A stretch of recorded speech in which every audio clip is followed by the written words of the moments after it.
My name is Jim Carter. I'm 38 years old. This happened in the late autumn of 2023 when I decided to escape the relentless urban grind and seek solace in the remote wilds along the banks of Blackwater, West Virginia. I had long been drawn to the eerie legends of these woods, a place where every rustle in the underbrush seemed to whisper forgotten tragedies, and where local lore spoke of a spectral figure known as the Weeping Widow.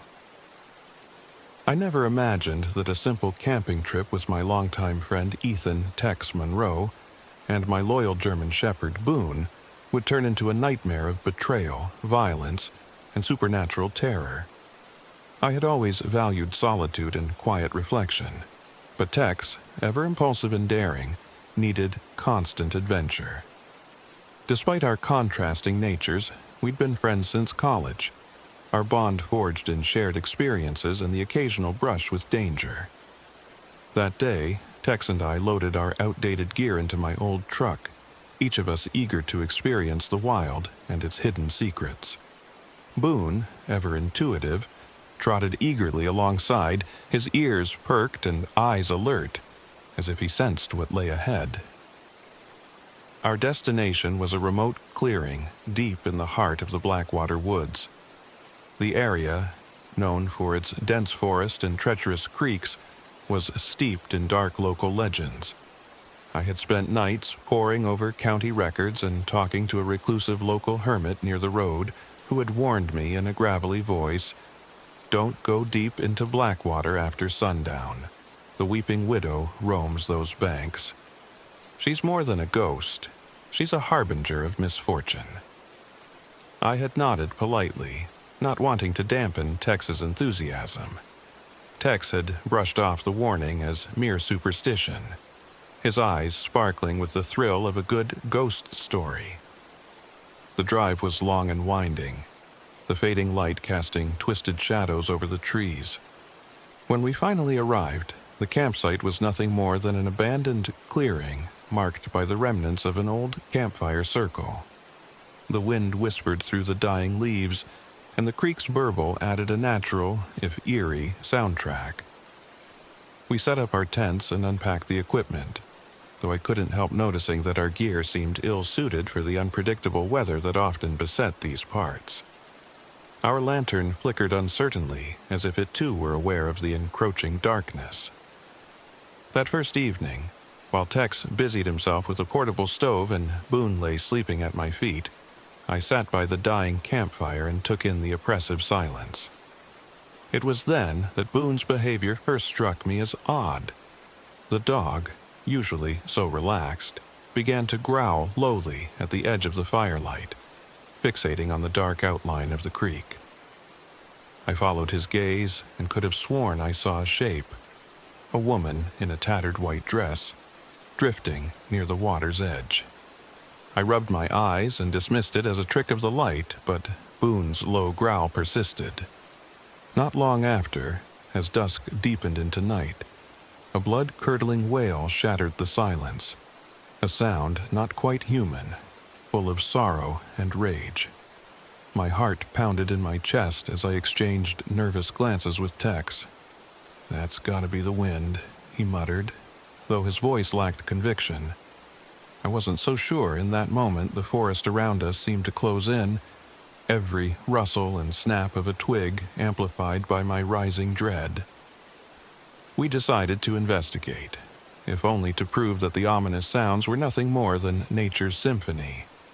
Armed with a flickering flashlight and a shared sense of trepidation, Tex and I left the safety of the clearing. Boone bolted ahead, his leash clutched tightly in my hand as he led us deeper into the dense forest. Our steps were hesitant. The further we went, the more the forest twisted into a maze of looming trees and unexpected turns. It wasn't long before we stumbled upon our first real sign that something was deeply wrong. In a small clearing near the creek, we found crude carvings on the bark of ancient oaks, symbols that looked disturbingly like ritual markings. The ground around them was scorched, as if by a substance that burned hotter than any flame. I recalled the hermit's warning about dark rituals tied to the Banshee legend, and an icy chill ran down my spine. Tex, ever the skeptic, scoffed at my concerns. "Just some pranksters, Jim. People do that for fun," he said, but I could see the uncertainty in his eyes. His dismissive tone did little to settle my nerves, and the deeper we ventured, the more I felt that we were trespassing on dangerous ground. As night fully claimed the forest, the Banshee's cries grew louder and more insistent. Boone's behavior worsened. He whimpered and tugged desperately at his leash whenever we neared the creek. I began to suspect that our unreliable equipment was adding to our woes. Our flashlight sputtered and died at critical moments, and the old compass I'd relied on for years now spun erratically, as if caught in a magnetic field not of this world. Our growing discomfort was compounded by an unexpected encounter with human danger. While tracing our way back to camp in the dim light of a failing lantern, we came upon a dilapidated shack hidden among the trees. Its walls, covered in peeling paint and disturbing symbols, hinted at something far more sinister than mere vandalism. Upon closer inspection, we found signs of recent activity: footprints leading into the darkness, discarded food wrappers, and, most alarmingly, a set of crude restraints half hidden under a rotting tarp. Before I could react, we were ambushed. A group of men, their faces shadowed and expressions hard as stone, emerged from behind the shack. Their eyes were cold and calculating. I realized with dawning horror that we had stumbled upon a hidden human trafficking ring that operated in these remote parts. The traffickers were armed and ruthless, their presence a violent reminder that the wilderness was not only haunted by legends, but by real human depravity. Panic seized me. Tex's earlier bravado evaporated in the face of armed men. "Jim, run!" he shouted, but I could see something in his eyes, a mix of fear and something else, something that I later came to understand as a hidden agenda. In the chaos of the moment, the criminals separated us. I was grabbed roughly by two men and forced into a dark makeshift cage in the shack's basement, while Tex was left outside under the guise of ensuring we wouldn't escape. My heart pounded in terror as the basement door slammed shut. In the dim light of a single flickering bulb, I was surrounded by crude symbols and the remnants of burnt offerings. The captors began a series of brutal interrogations. Their questions were laced with threats of violence and occult incantations. They demanded to know why I had been trespassing and hinted at ancient rituals they believed would summon the Banshee, a ritual they had planned for some unspeakable purpose. Through the haze of pain and fear, I could hear muffled sounds above: Tex's shouts, Boone's frantic barks. Yet, as the interrogations grew more violent and the tortures more ritualistic, it became painfully clear that Tex's disappearance was no accident. The men spoke in hushed, conspiratorial tones about the sacrifice and the bait. It dawned on me that my old friend had perhaps struck a deal with these criminals, using our shared interest in the paranormal as a cover for his own ambitions. I was subjected to a level of brutality I had never known. They bound my hands, cut into my flesh with makeshift tools, and forced me to endure endless physical torment while chanting in a language I couldn't decipher. All the while, the Banshee's wailing echoed in the distance, a maddening counterpoint to the cruelty of my captors. In my weakened state, I clung desperately to the thought of Boone, my loyal companion whose presence, even from afar, was a small beacon of hope. Hours, or perhaps days, I lost track of time in that dismal cellar, passed in a blur of agony and confusion. In between the tortures, my mind began to drift to memories of simpler times, of hikes with Tex and quiet nights by the fire. The stark betrayal cut deeper than any physical pain. How could the man I'd trusted so implicitly turn his back on me in our moment of greatest need? It wasn't long before a storm broke outside. its howling winds and torrential rain shaking the very foundations of the shack. My captors, now in a frenzy of superstitious fervor, claimed that the banshee demanded a sacrifice as the storm unleashed its fury. Amid the chaos, I managed to loosen my bindings using a shard of broken glass that had been discarded carelessly by one of my assailants. With a desperate burst of adrenaline, I broke free from the cage and staggered into the stormy night. I fought my way through the claustrophobic corridors of the shack, each step an agonizing struggle against both physical pain and the relentless pounding of the storm. The rain mixed with blood as I limped outside, where the night was a maelstrom of wind, water, and terror. I saw Tex in the distance, his silhouette barely discernible through the sheets of rain.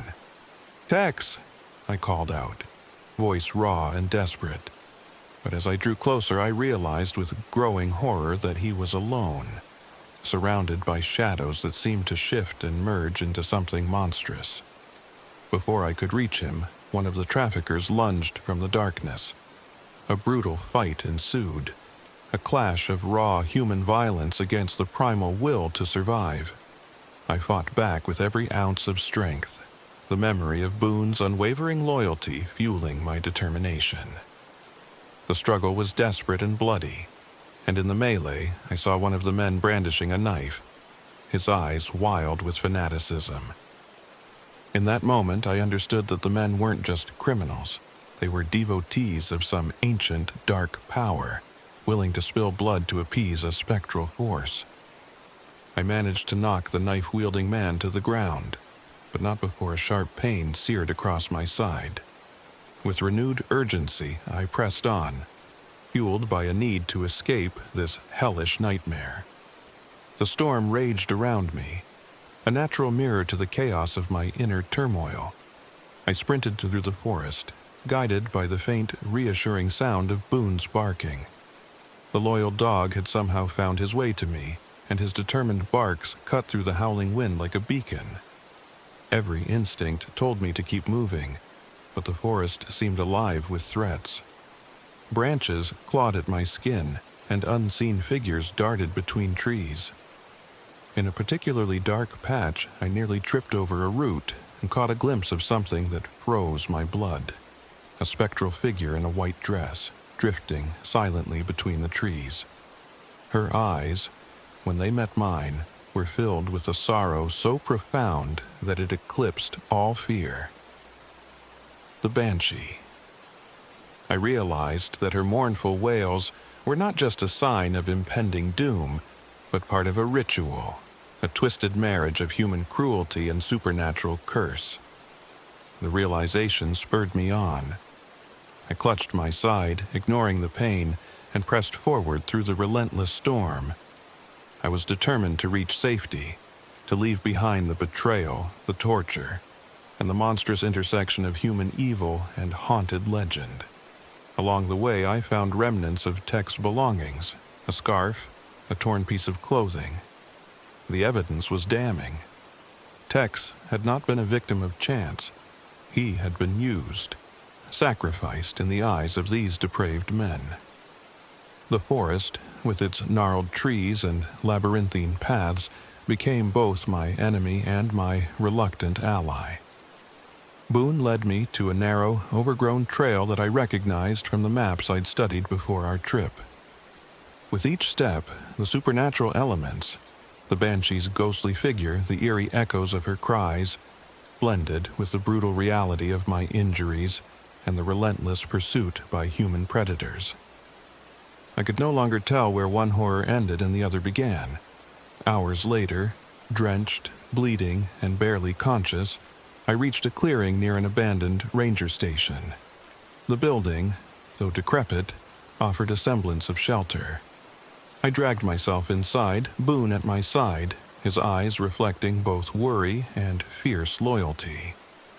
In the relative quiet of that forgotten outpost, I tended to my wound as best I could, using torn strips of my shirt and water from a rusted tap.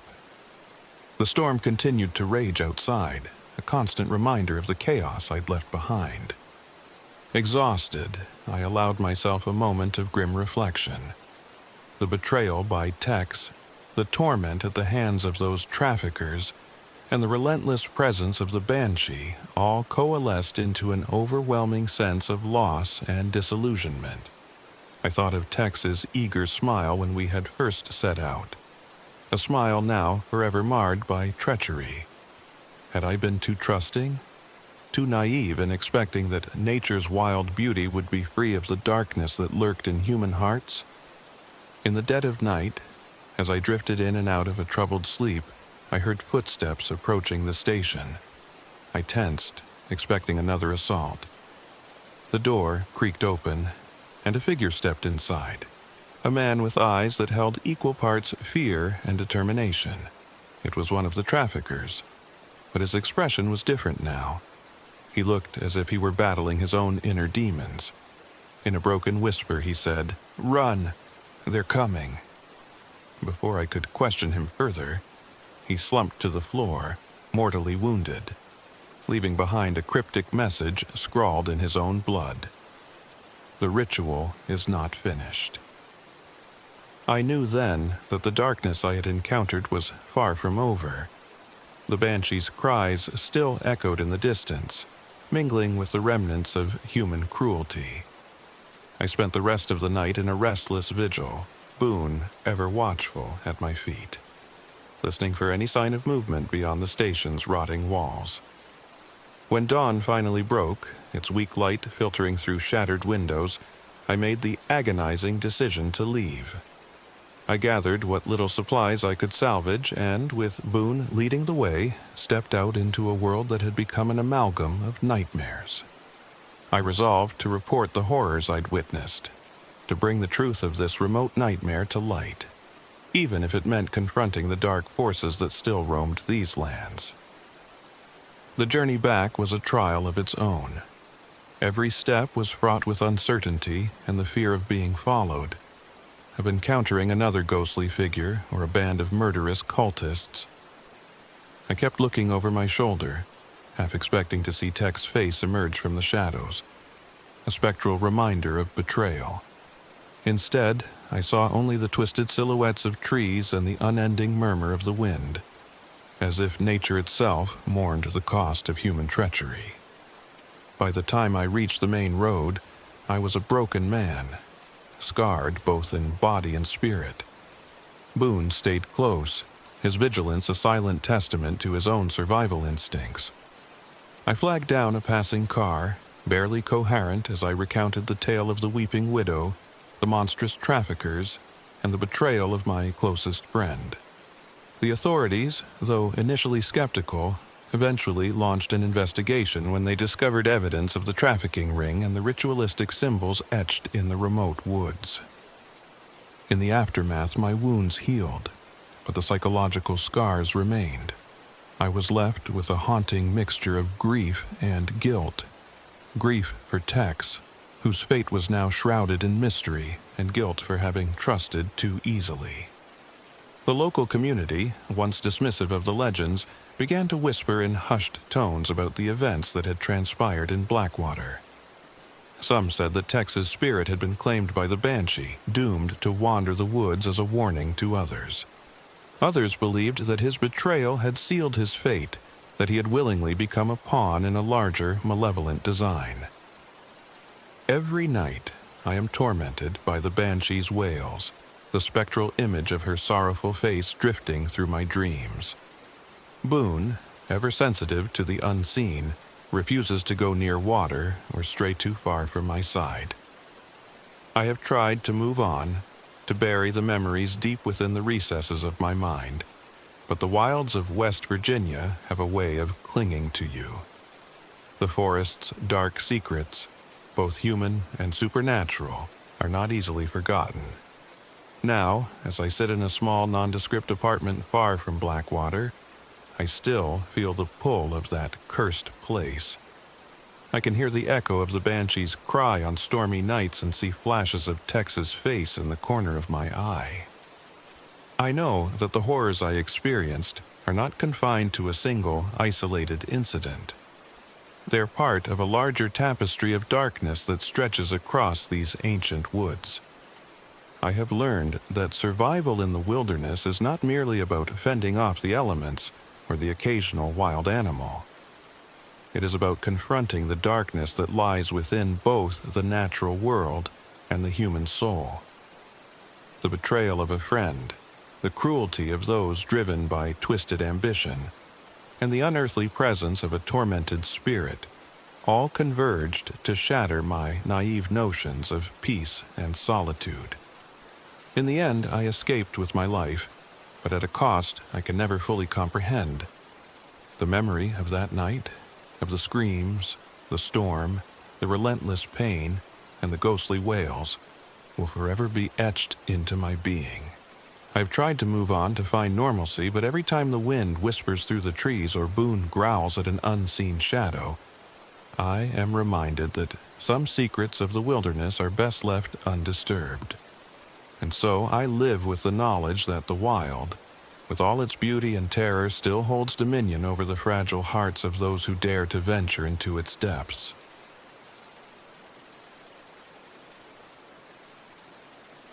My name is Liz Hunter. I'm 45. This happened last autumn when I loaded my RV and set off for a solo camping trip into the remote Appalachian forests near Harper's Ferry, West Virginia.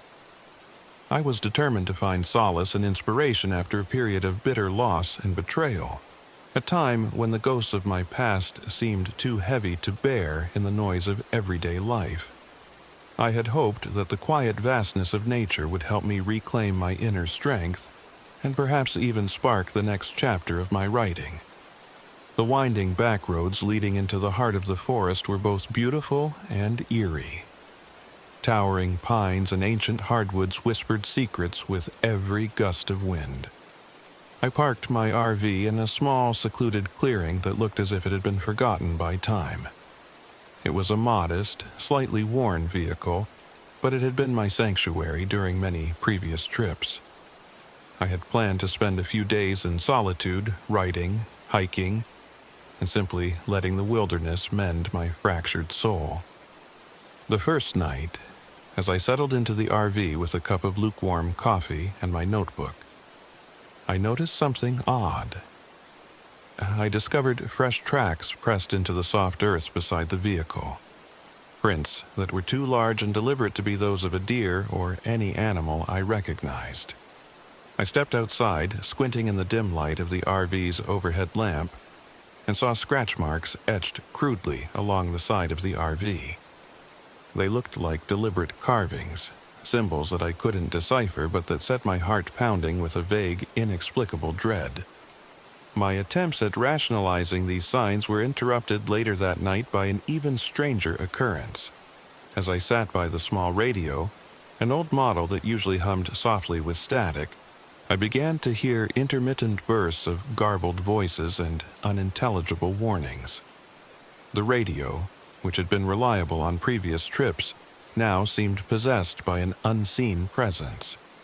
I fiddled with the dials, trying to bring in a stable signal, but the voices persisted, sounding almost like desperate whispers urging me to leave. The following morning, I took my RV for a short drive down an unfamiliar side road, hoping to clear my head and perhaps find an explanation for these oddities.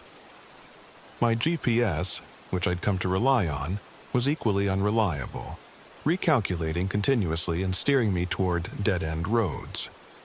The isolation was palpable, and as I pulled over near a small rundown general store, I met an older man with deep-set eyes and weathered skin. He introduced himself simply as Hank, a former park ranger turned hermit who lived on the outskirts of civilization.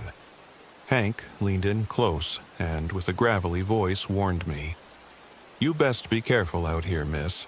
Folks talk about the shifting shadow, a creature that wears the faces of those you once loved.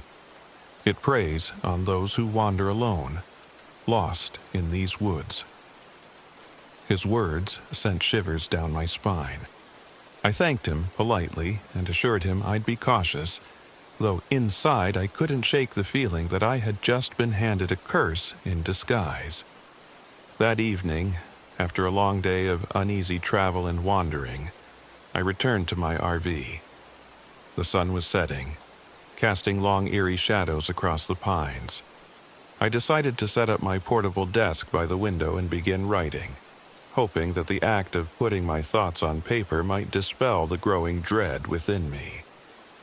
As I scribbled down fragments of memories and half-formed ideas, I became aware of a movement in my peripheral vision. A fleeting figure, half glimpsed between the swaying trees. At first, I thought it was my imagination, fueled by loneliness and the haunting atmosphere of the forest. But then I heard a soft rustling, and when I looked again, the figure seemed to have shifted, morphing as if struggling to settle on a definitive shape. For a brief moment, I thought I saw the familiar face of a dear friend I had lost to betrayal, but then the features contorted, becoming something altogether inhuman. I blinked hard, and the vision was gone. My hands trembled as I returned to my writing, trying to convince myself that exhaustion was playing tricks on my eyes. The following night, as a violent storm gathered over the forest, things escalated. Thunder roared overhead, and the wind whipped the trees into a frenzy. In the midst of the storm, I awoke to the sound of shattering glass.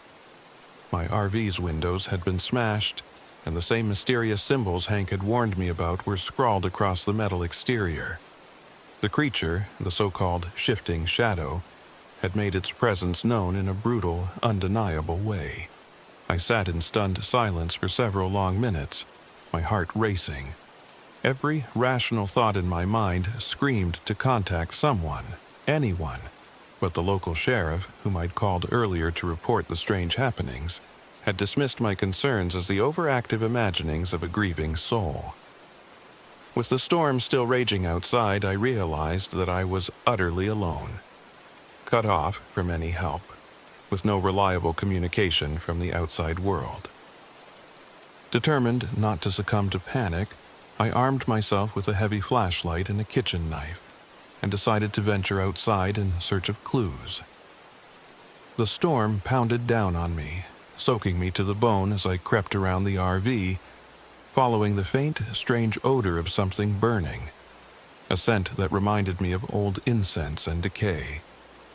The wind howled through the trees, carrying with it what sounded like the distant cries of anguish and despair. As I rounded a copse of trees, I saw it. A figure, shifting and indistinct, moving along the forest floor. I froze, my breath catching in my throat. The figure flickered as if caught between frames of an old film reel, its form never quite solid enough to be human. For an agonizing moment, I thought it resembled the face of my former partner, the one who had betrayed my trust in the worst possible way. The mere thought was too painful, and yet, as the figure continued to shift, it morphed into something unrecognizable, a nightmarish distortion of flesh and shadow. My mind raced as I tried to reconcile the apparition with Hank's warning. The creature was no mere hallucination born of loneliness. It was something alive, something malicious that preyed upon my vulnerabilities.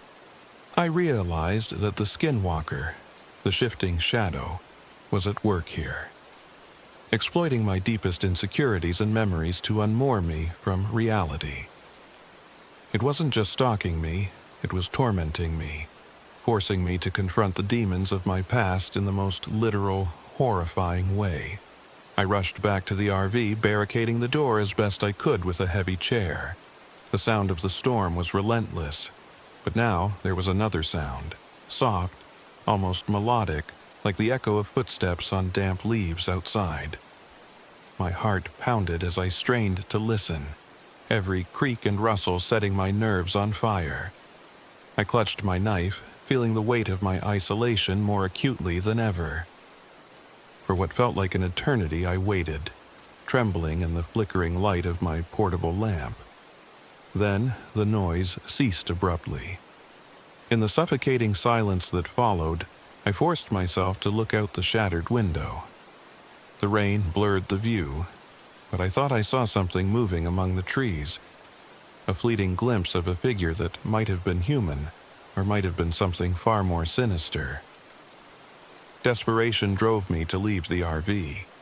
I could no longer remain trapped in a space that now felt more like a prison than a sanctuary. I stepped into the storm, determined to confront the entity head-on, to unmask it and put an end to the terror. The forest was a maze of twisting trails and ominous shapes, the torrential rain reducing visibility to mere feet. I moved cautiously, every step accompanied by the pounding of my heart and the unshakable sense that I was being watched. The further I ventured, the more the creature's influence seemed to warp reality.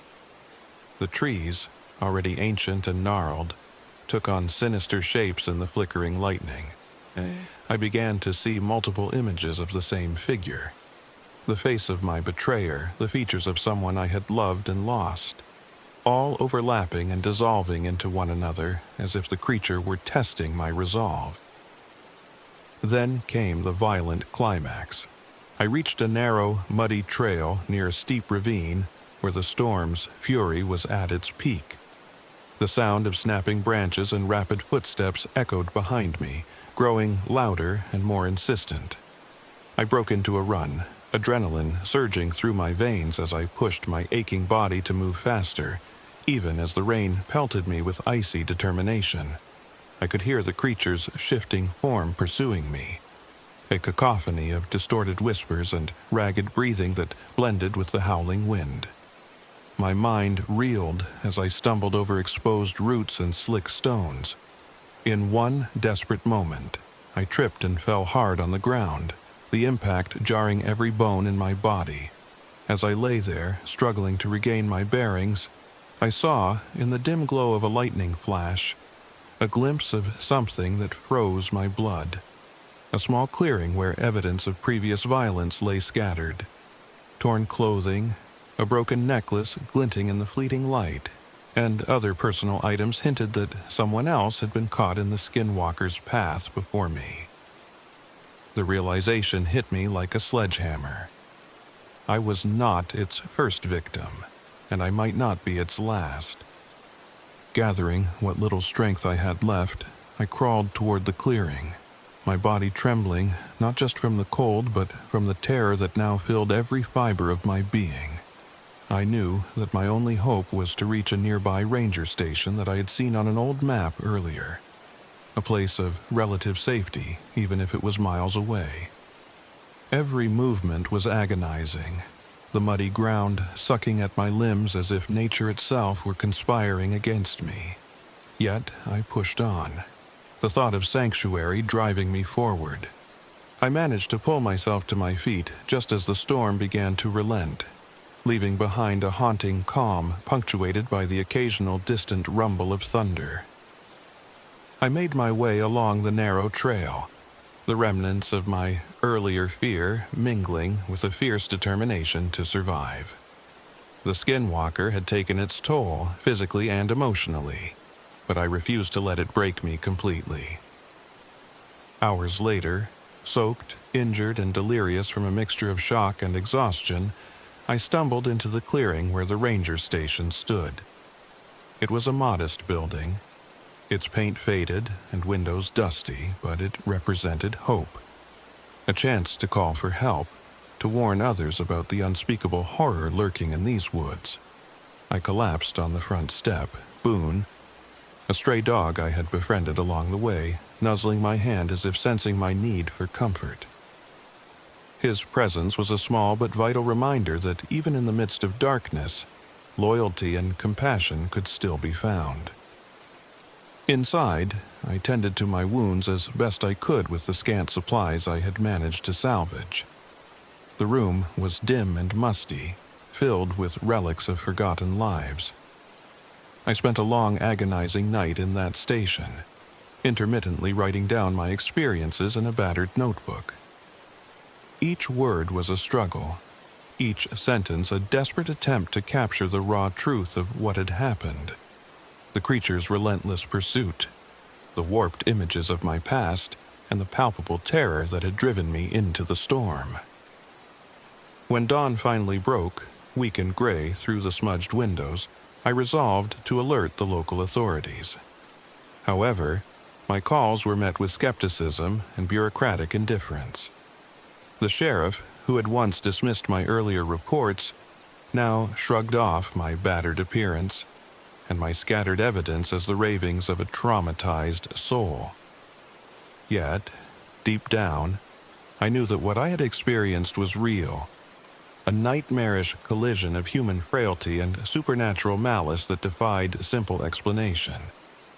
In the weeks that followed, as I slowly recovered in a small hospital in Harper's Ferry, I dedicated myself to turning my ordeal into a narrative of survival and revelation. I wrote every detail, every moment of dread, every glimpse of the creature's shifting, tormented visage, and every painful reminder of past betrayals. The skinwalker, or shifting shadow as Hank had called it, had become both a literal and metaphorical manifestation of my own inner demons. It had forced me to confront the painful memories of a love lost and a trust betrayed, all while challenging my very sanity. Even now, as I type these words in a quiet room far from those cursed woods, I cannot shake the feeling that the creature is still out there. I see its face in the flicker of a car's headlights on a rainy night and hear its whispers in the rustle of leaves. The ranger station investigation eventually led to a minimal acknowledgement of unusual activity in that part of the forest, but nothing concrete, just a lingering uncertainty that some horrors defy explanation and continue to roam the wilderness unchecked. I remain haunted by the memory of that stormy night, by the relentless pursuit through the mud and blood, and by the spectral images that blurred the line between memory and nightmare. Yet, I also know that survival sometimes means facing what we fear most, not just the monsters that lurk in the dark, but the painful truths within ourselves. I now write not only as a testament to my own ordeal, but as a warning. The forests of Appalachia are not merely a haven for solitude and beauty. They harbor secrets, and sometimes those secrets take the form of a shifting, malevolent shadow that preys on the vulnerable. My journey to healing is far from over, and I continue to struggle with the scars, both visible and hidden, that night left behind. But each day, as I put pen to paper, I reclaim a little more of the strength that the wilderness tried to steal from me. The skinwalker remains an unsolved mystery, a dark enigma among the pines, and a reminder that some nightmares, once awakened, never truly fade away. In the end, I escaped with my life and a story that demands to be told. And though I may never completely outrun the memory of that monstrous presence, I have learned that acknowledging our past, even the most painful parts, is the first step toward finding a semblance of peace in a world that often seems too vast and indifferent to our suffering.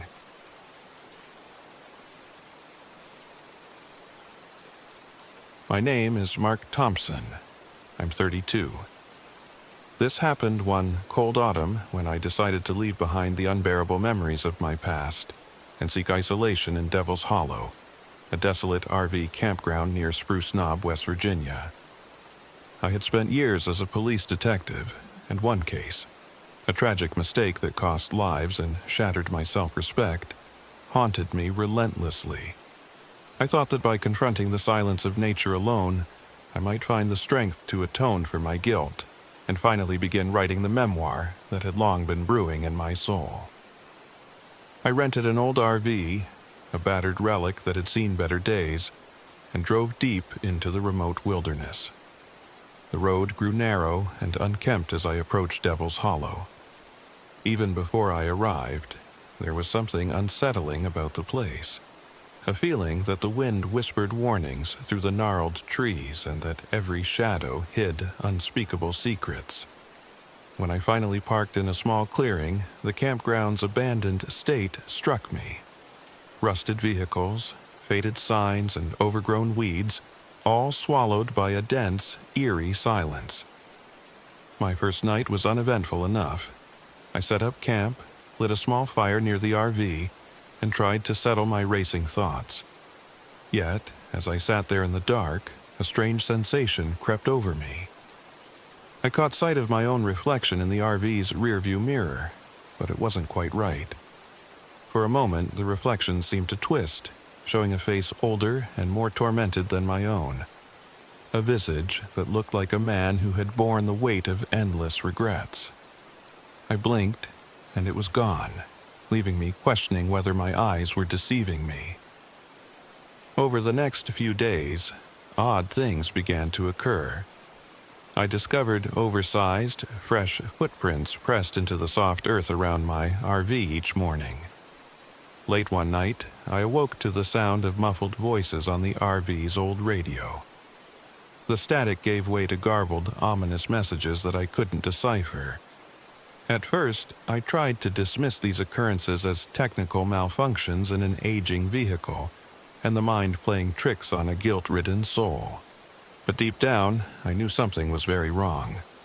During one of my early morning walks around the campground, I encountered a grizzled local man leaning on a worn cane. His eyes were dark and heavy with unspoken fear. In a hushed tone, he warned me, "You best leave Devil's Hollow while you still can. Don't go seeking what's known as the Devil's envoy." His words sent a chill down my spine. I asked him what he meant, but he only shook his head and muttered, "This place has a way of making your own demons come to life." I left him standing there, feeling both pity and dread, uncertain if the locals' warnings were mere superstition, or if there was a kernel of truth buried in them. That first night, after I returned to the RV, I began noticing something even more disturbing. Every time I looked at any reflective surface, a window, the polished metal of a tool, even a puddle, I would see fleeting distortions. At times, it was my own face, but twisted by anguish. At other moments, it resembled an old man with hollow eyes and a sneer that suggested malice. I started to wonder if these were hallucinations born of stress, or if they were signs of something supernatural lurking within Devil's Hollow. Sleep became elusive as my dreams turned into nightmares. I was haunted by visions of a decrepit figure, an old man, perhaps a rancher, whose eyes burned with an otherworldly intensity. In my dreams, he would appear at the edge of the darkness, his voice whispering accusations and dredging up memories of my failures. I awoke drenched in sweat, my heart pounding as if trying to escape the confines of my chest. Then came the sabotage. On the third night, I awoke to the sound of the RV's engine sputtering and dying. The radio, which had been functioning all day, began playing distorted voices that spoke in a tongue I couldn't understand. I rushed outside to inspect the damage and found that someone, or something, had tampered with the engine. I also noticed fresh scorch marks on the vehicle's exterior and guttural symbols scratched into the metal. These sigils looked infernal, as if carved by a hand possessed by something beyond human malice. It wasn't long before the terror became physical. One stormy night, while I was trying to repair the engine under a sputtering light, a force struck me from the darkness. I was slammed against the RV wall, the impact sending a jolt of pain through my already battered body. I scrambled to my feet and caught a glimpse of a shadowy figure standing in the rain, a gaunt, spectral presence with hollow, accusing eyes. The figure's face was ambiguous, shifting between that of an old man and a stranger whose features were contorted with suffering. I could see in its eyes a hunger that fed on guilt and despair. In that moment, I knew this was the Devil's envoy. I bolted back into the RV, slamming and bolting the door behind me. For hours, I sat huddled in the darkness, the storm outside intensifying, pounding against the RV like the rage of a vengeful spirit. Every creak, every gust of wind made my heart leap. I held onto a small worn badge, my old detective's badge, that I kept as a reminder of both my past and the hope for redemption. It was the one tangible symbol of my former life, a life that I now believed might have been tainted by my own mistakes. In the days that followed, the assaults grew more frequent. The Devil's Envoy made its presence felt in both subtle and overt ways. At dawn, I would find personal items from my previous life inexplicably strewn about the campsite.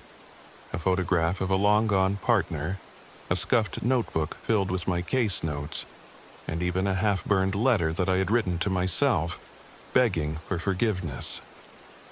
Each discovery tore at the fragile layers of my sanity, dredging up the guilt and regret I had tried so desperately to bury. I decided that I couldn't simply wait for the entity to make another violent move. Determined to uncover the truth behind these occurrences, I began to search the ruins of the old ranger station located on the outskirts of Devil's Hollow.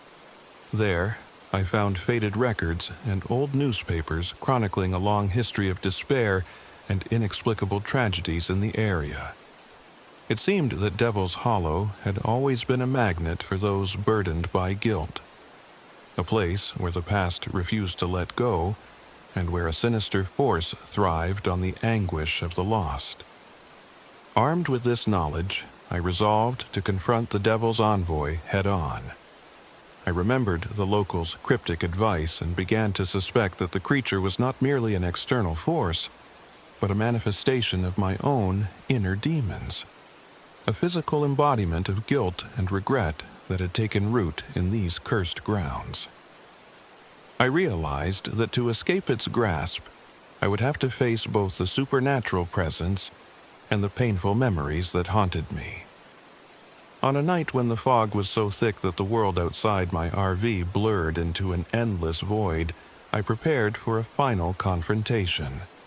I gathered what little I had, a flashlight, the battered badge that had been my talisman for years, and a hunting knife I had kept for emergencies, and set out into the gloom.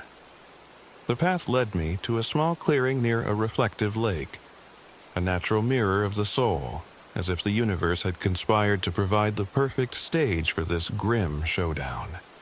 As I trudged through the muddy trails, every step felt heavy with dread and anticipation. I kept glancing at every reflective surface, the slick, rain-soaked leaves, the puddles along the path, half expecting to see the Devil's Envoy watching me, waiting for the moment to strike.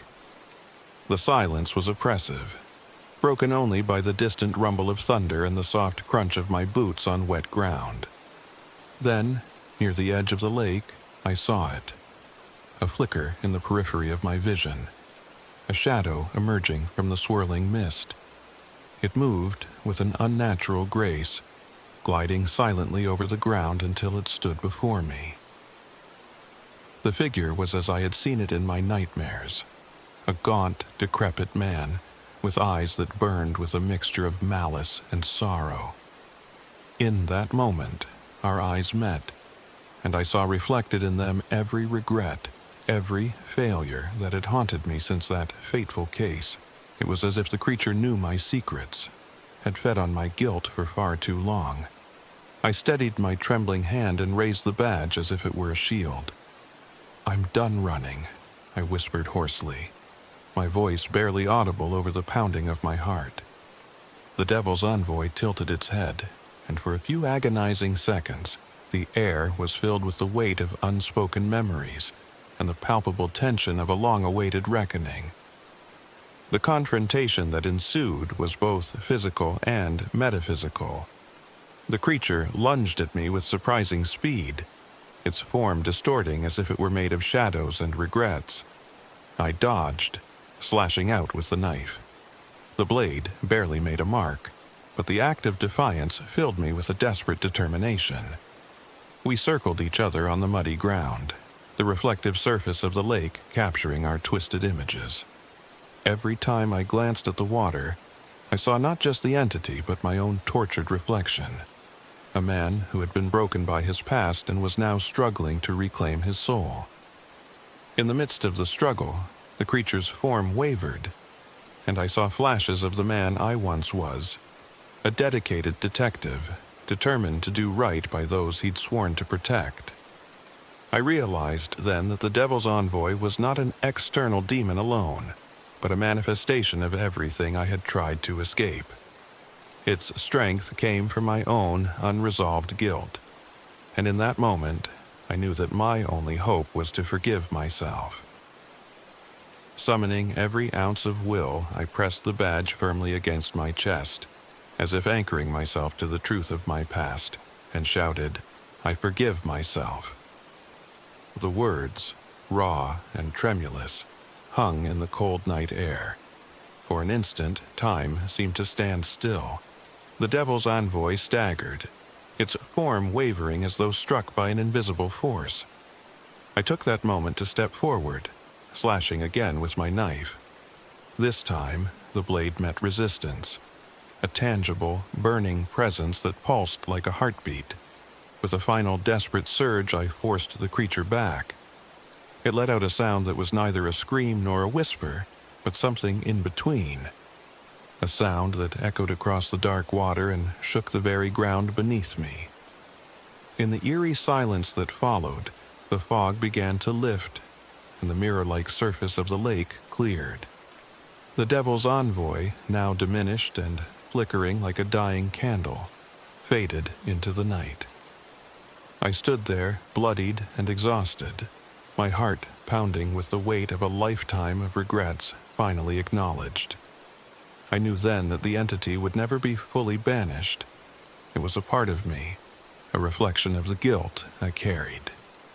But I had taken the first step toward freeing myself from its hold. I made my way back to the ruined RV, my body aching and my spirit raw, but with a newfound resolve. The campground of Devil's Hollow remained as desolate as ever, but the oppressive force that had plagued it now seemed quieter, as if momentarily subdued by the act of redemption. I left the battered RV behind, driving away on a narrow winding road with the early light of dawn breaking through the trees. Even now, as I write these words in the safety of my small apartment far from West Virginia, I can still feel the weight of that night pressing on my soul. My journey through Devil's Hollow was not the end of my battle with guilt and regret. It was only the beginning. The Devil's Envoy, that terrible manifestation of my past, may one day resurface. But I have learned that facing one's inner demons is the only way to begin healing. I now carry the scars of that night as a reminder of my weakness and my strength, and I document my experiences in the hope that others, too, might find a path to redemption. My memoir is still a work in progress, but it is no longer just a chronicle of my failures. It has become a testament to the resilience of the human spirit, and a warning that sometimes the most terrifying monsters are those we create within ourselves. I drive on, uncertain of what the future holds, yet no longer running from the shadows of my past. And though I sometimes catch a glimpse of a distorted reflection in a window, or the flicker of movement in the corner of my eye, I now see it for what it is, a reminder that forgiveness, both given and received, is the only true path to freedom.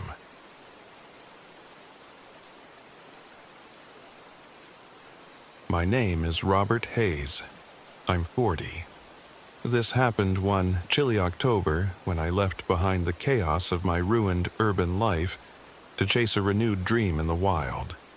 A dream of capturing nature's raw, unfiltered beauty with my camera. I had long been obsessed with the idea that every haunting landscape held a secret story, and after a recent professional and personal failure that left me questioning my art, I needed to prove to myself that I could still capture something extraordinary. I loaded my gear into my old RV and headed for a remote campground near Hollow Creek, West Virginia, where local whispers spoke of strange happenings in the ancient forest. The drive was long and solitary, the winding roads flanked by towering pines and mist-shrouded wetlands. The closer I got to Hollow Creek, the more I felt a mix of anticipation and dread. When I finally arrived at the rundown campground, the silence was palpable. The RV park was little more than a scattering of dilapidated vehicles and overgrown lots, its faded signs barely visible under the canopy of dark, ancient trees. I parked my RV in a relatively open area near the edge of the woods, set up my small camp, and resolved to spend the next few days exploring and photographing everything I could find. That first night, as I sat outside my RV reviewing some of the shots on my camera, I began noticing oddities. The images I'd captured weren't just the landscapes I expected. In several shots, there were ghostly streaks and distorted shapes that I hadn't seen with my naked eye. At first, I attributed these glitches to my aging camera, or perhaps low light noise. But as the evening wore on, my equipment started acting up in more disturbing ways. My camera's LCD would flash with images I didn't recall shooting. A gaunt, shadowy figure lurking just beyond the tree line. The RV's lights flickered erratically, and the radio, which normally played a steady hum of static, suddenly erupted with bursts of indistinct whispers that faded into nothingness. The next morning, I stepped outside to inspect my surroundings. The damp ground was scattered with enormous, fresh footprints, too large and deliberate to be from any animal I could think of. A bear, perhaps, but these prints were different, almost predatory. I also discovered deep, claw-like marks gouged into a nearby tree trunk, as if some monstrous limb had slashed at it in anger. I tried to rationalize these signs. Local folklore, I reminded myself, was often steeped in exaggeration, but a nagging feeling told me that something was very, very wrong here. Later that day, while I was setting up a shot near a narrow trail that wound deeper into the forest, I encountered an old hunter named Clarence. He was a grizzled man with weather-beaten skin and eyes that seemed to have seen too much. Leaning on his worn shotgun, he eyed me warily and muttered, "You best be careful out here, son. Folks say the woods have been cursed by a spirit, a cursed beast that preys on those who stir up trouble." I asked him to explain, but he only grunted and said, "That's the wendigo. It's been haunting these parts for years, taking a toll on the greedy and obsessed. Don't say I didn't warn you." I nodded, more intrigued than frightened, though his words began to echo in my mind as I returned to my RV. Over the next few days, my obsession with capturing the perfect shot drove me deeper into the forest. I became increasingly isolated, leaving the relative safety of my RV and venturing further away on foot. I set up my tripod at dawn, waiting for the early light to filter through the mist. I aimed to immortalize the haunting beauty of Hollow Creek, the interplay of light and shadow on gnarled trees, the silent, brooding wetlands. But the deeper I went, the more I sensed I was being watched. Late one afternoon, while photographing a particularly eerie stand of pines near the water's edge, I noticed something even more unsettling. As I adjusted my lens and peered through the viewfinder, I caught a glimpse of movement out of the corner of my eye. A tall, gaunt figure moving just beyond the trees. I whipped my head around, but when I looked, nothing was there except the dancing leaves and the light breeze. When I reviewed the images later, I was startled to see that one of my shots had inexplicably captured a distorted, emaciated face peering back at me from behind a tree. The figure's eyes were sunken and hungry, and its skin was pale and almost translucent. I felt a shiver of terror mix with an inexplicable compulsion to capture more. That night, back at my RV, my equipment once again began to betray me. My camera, now acting like an erratic recorder of something beyond my control, flashed images of a skeletal form and dark, sprawling shapes that seemed to crawl along the edges of the frame.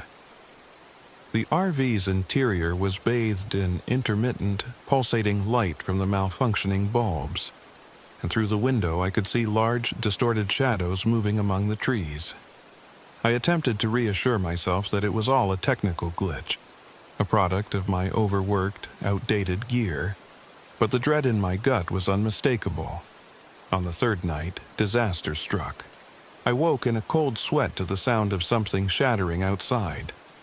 Rushing out, I found my RV's side window smashed and the vehicle marked with the deep, guttural scratches. The infernal symbols carved into the metal looked as if someone or something had deliberately defaced it. I stood there, heart pounding, as I realized my sanctuary had been violated. It was then that I first felt the undeniable presence of the creature that Clarence had warned me about. I was on high alert from that moment forward. Determined to document whatever was happening, I packed my camera, tripod, and a few supplies, and decided to leave the RV behind. I made my way on foot along a narrow, muddy trail into the depths of the forest, driven by an obsessive need to capture conclusive evidence. The forest was darkening as dusk fell, and every rustle, every snapping twig sent my pulse racing. I moved cautiously, the beam of my flashlight slicing through the thickening gloom. It was on this lonely trail that I encountered it. The wendigo. I first saw a flicker of movement in the periphery of my vision. At first, I thought it was merely a trick of the light, but then the figure materialized fully. A towering, gaunt silhouette that loomed out of the darkness. Its limbs were unnaturally long, and its skin, if it could be called that, seemed to be stretched tightly over a skeletal frame. I could barely make out its features. A face contorted in an expression of eternal hunger, eyes glinting with an otherworldly malice. For a moment, I was paralyzed with fear. My mind raced. This had to be a hallucination, a figment born of isolation and overwork. The creature moved with a deliberate, predatory grace, as real as the damp earth beneath my boots. I raised my camera, every instinct honed from years of chasing elusive moments compelling me to document this horror. The flash went off, illuminating the wendigo in a ghastly, fleeting tableau. Its face seemed to leer at me, a silent accusation directed at my obsessive intrusion into its territory. I turned and ran, the sound of snapping branches and heavy footsteps pounding in my ears. I sprinted down the muddy trail, my breath ragged, my heart pounding as though it might burst from my chest. Behind me, I heard the creature's unearthly, distorted howl, a sound that mingled with the wind and the rustling leaves, echoing the legends of the cursed spirit that preyed on the greedy and the obsessed. I managed to escape into a small clearing near a stand of trees, but the wendigo was relentless. It stalked me, its presence an ever-present shadow just beyond my sight. I tried to use every trick I knew, flashing my camera's light to disorient it, darting behind trees and rocks, but each time I caught only a glimpse of its gaunt figure, like a specter in the gloom. Desperation and adrenaline drove me onward until I finally reached what I hoped was safety, a cluster of dilapidated cabins that had once served as a ranger station. The building was crumbling, its windows dark and its door hanging crookedly on its hinges.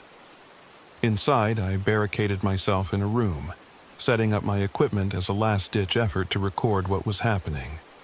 I rigged my camera on a tripod by a window, pointing out toward the forest, determined to capture any sign of the creature if it dared approach. I spent the night in a tense vigil, the silence broken only by the occasional creak of the old building and the distant, intermittent calls of nocturnal animals. I could almost convince myself that I was safe, that the creature had moved on. But just before dawn, as I dozed fitfully, my equipment sprang to life. The camera, which I'd left recording on a loop, captured a scene that made my blood run cold. In the dim, pre-dawn light, I saw the wendigo outside the window, its gaunt form illuminated briefly by the flash of lightning.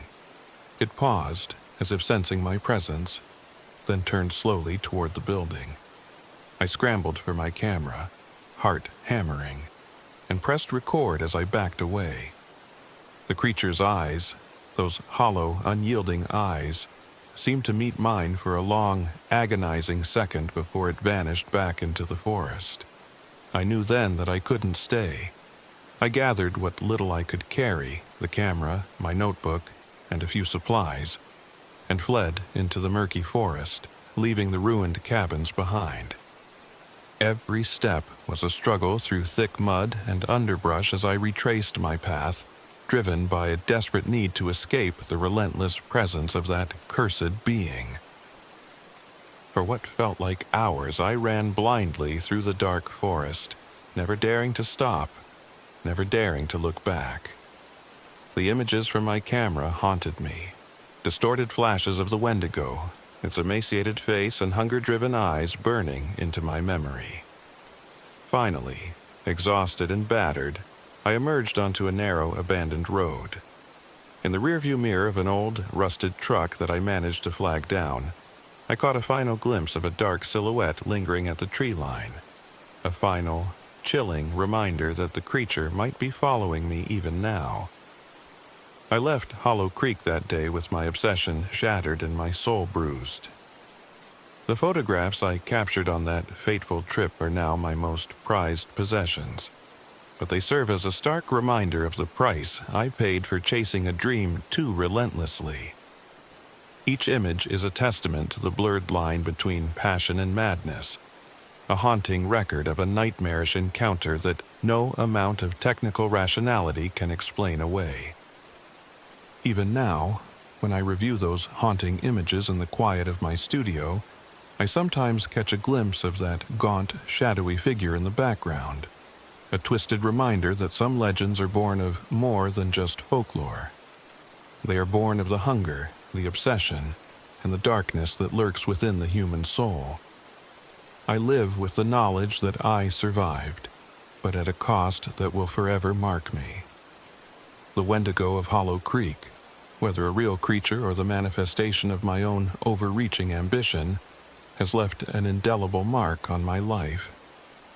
I drive on, burdened by the memories of that cursed place, and I now understand that some truths are better left unchronicled. The forest still whispers in my dreams, and sometimes, in a quiet moment between shutter clicks, I feel its hungry shadows reach out to remind me of the night I nearly lost myself to the pursuit of the perfect shot.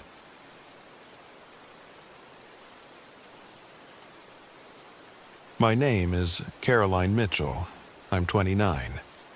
This happened one crisp autumn when I decided to escape the painful memories of my past and search for solace among the ancient trees of Silver Pines, a remote RV campground nestled deep in the Allegheny Mountains of West Virginia. I had always been drawn to nature's quiet beauty as a means to heal, and after years of grappling with unresolved grief and the toxic echoes of a troubled family history, I hoped that isolation and art could finally help me begin to mend. I arrived at Silver Pines in the late afternoon, the fading sunlight painting long shadows across the overgrown lot. My rented RV, though modest and a bit worn, felt like a temporary sanctuary, a moving retreat from the ghosts of my old life. I set up camp near the edge of the woods, where towering pines whispered secrets on the wind and a small mist-shrouded lake reflected the melancholy sky. I planned to spend several days here, working on a new series of photographs and sketches that would capture the interplay between loss and renewal. I believed that the raw emotions tied to nature could help me confront and eventually lay to rest the burdens I carried. On my first night, as I sat outside the RV with my sketch pad on my lap and the soft hum of nocturnal insects in my ears, I noticed something odd. A thick, unnatural fog rolled in from the woods, swallowing the edges of the campsite in its ghostly embrace. I felt an inexplicable chill as I observed the fog's swirling patterns. Later, when I returned inside, I discovered that some of my personal belongings, a couple of sketch pads and the small, cherished locket that had belonged to my late sister, were not where I'd left them. At first, I dismissed it as my own absent-mindedness, but an uneasy feeling began to settle in my chest. Over the next couple of days, strange phenomena compounded my growing disquiet. At night, instead of the comforting chorus of crickets and rustling leaves, I was repeatedly disturbed by a low, mournful howl that seemed to emanate from deep within the forest. I even set up my voice recorder one evening, hoping to capture the sound for my art project, only to find that it had picked up faint, echoing cries that resembled human lamentations, an eerie, sorrowful chorus that sent shivers down my spine. My camera, usually reliable for capturing the ephemeral beauty of nature, started to record ghostly, blurred images at the periphery of my shots. In several photographs, I could make out vague shapes, shadowy figures that vanished when I examined the pictures closely. One chilly morning, I stopped at a small gas station on the outskirts of the campground to refuel and pick up some supplies. The truckers behind the counter, a weathered man with eyes that had seen too much, leaned in and said in a hushed tone, "You best watch out here, miss. Folks around these parts talk about a creature they call the sorrow howler. It's said to be born from unhealed grief and lost souls. Don't be surprised if you start hearing things that aren't meant for the living." I nodded politely, though his words reverberated in my mind long after I drove away. Later that day, at a tiny diner in the nearby town, an elderly resident recounted a long-forgotten family tragedy in Silver Pines. A tale of a local family whose untimely demise was steeped in sorrow and left a lasting curse on the land. I couldn't help but feel that the legends, however fantastical they might seem, were entwined with the natural melancholy of the place. As the nights passed, I began to notice that the natural world around me was mirroring my inner turmoil. Sleep was elusive, haunted by recurring nightmares of a young girl wandering lost in the dark woods and the sound of a mournful cry echoing in endless repetition. During the day, my art grew darker, the lines of my sketches jagged with the jagged fragments of my resurfacing memories. My once gentle and introspective mood was now tinged with an undercurrent of fear and vulnerability. It was as if the very isolation I had sought was now drawing out the long-buried pain I had spent years trying to repress.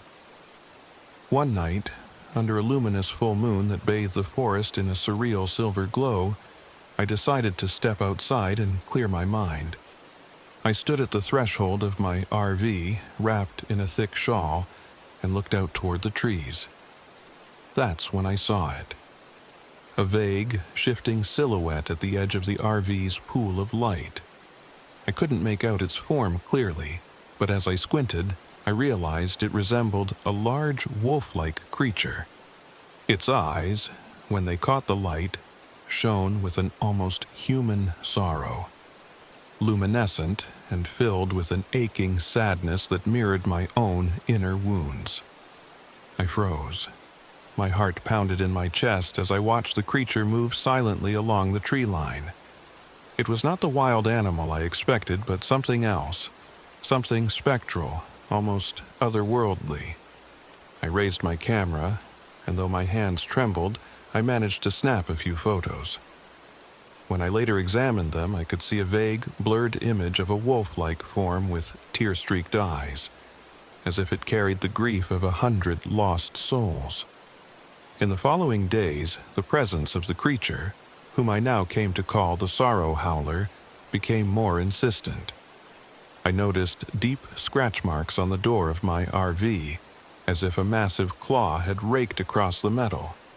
My cherished locket, which I had thought misplaced, was found lying on the ground beneath a pine, glinting in the cold light of dawn. It was as though the creature was trying to communicate with me, drawing me deeper into its mournful narrative. One particularly oppressive evening, when the fog had returned in a thick, impenetrable wall and the full moon cast eerie, shifting shadows on the ground, I felt an overwhelming urge to confront what was haunting me. Clutching my camera and the locket, I stepped out of the RV and made my way toward a small clearing near the edge of the campsite. The silence was profound, broken only by the soft rustling of leaves and the distant, sorrowful howl that now felt like a lament for my own lost innocence. standing alone in that clearing, I spoke aloud, more to myself than to any unseen presence.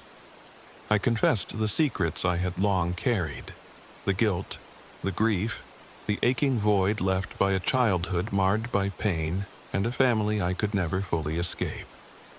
My voice trembled as I recounted memories of cold, lonely nights and the constant, unspoken sorrow that had shadowed every step of my life. I held the locket out in my hands, its delicate chain glinting like a beacon in the moonlight, as if to signify the connection to a past I could neither deny nor forget. As I poured my heart out to the silent, expectant darkness, I felt a presence stirring at the edge of the light. The sorrow. Howler emerged slowly from the swirling fog, a spectral, wolf-like figure whose eyes shone with a sorrow so profound that I felt my own heart break in sympathy. Its mournful cry, soft and haunting, blended with my own whispered confessions. For a long, breathless moment, it seemed as if the creature and I were locked in a silent communion, a sharing of pain and longing that transcended words. Then, as if understanding the release of my burden, the creature hesitated. Its form wavered, and the oppressive weight of its sorrow seemed to lift ever so slightly. In that moment, I sensed that it was not merely an external monster, but a reflection of the deep wounds that had plagued me all these years. The sorrow howler, a manifestation of unhealed grief, was as much a part of me as the memories I had tried to bury. I knew that true healing could only come by embracing that sorrow rather than fleeing from it. As the creature slowly retreated into the forest, dissolving into the mist as if it were never truly there, I felt a profound shift within myself. The fear that had haunted my every step was replaced by a tentative acceptance, a recognition that, while pain and loss are inevitable, they do not have to define me. I spent the rest of the night recording every detail, the soft echoes of the creature's departure, the way the fog gradually lifted, and the fragile beauty of the dawn as it crept over the horizon. When morning finally broke, I packed up my few belongings, my RV now a quiet witness to the events of the night. As I drove away from Silver Pines, I glanced in the rearview mirror one last time and saw a shadow moving among the trees, a final, ambiguous farewell from the sorrow howler. I wasn't sure if it was a promise that I had been truly seen or a reminder that some wounds linger long after the pain seems to fade. Even now, as I sit in my small studio far from those misty woods, I find that the memories of that night remain indelibly etched in my soul. My photographs and sketches from Silver Pines are as haunting as they are beautiful. A testament to the night I confronted not only a spectral creature but the deepest, darkest parts of my own heart. I have learned that sometimes the most terrifying monsters are not those that lurk in the shadows, but those that reside within us all. The silent howl of Silver Pines, as I now call that part of my journey, serves as both a warning and a balm, a reminder that while the pain of the past may never fully disappear, there is a strange, transformative power in facing it head-on. I have come to understand that healing does not mean erasing the scars, but rather accepting them as part of who we are, and sometimes even finding beauty in the sorrow that once threatened to consume us. I drive on with a quieter heart, forever changed by that encounter. And though I sometimes catch the faintest echo of a wolf's mournful cry in the stillness of night, I no longer fear it. Instead, I recognize it as the voice of a wounded soul calling out for release, a call that, in my own way, I have finally learned to answer.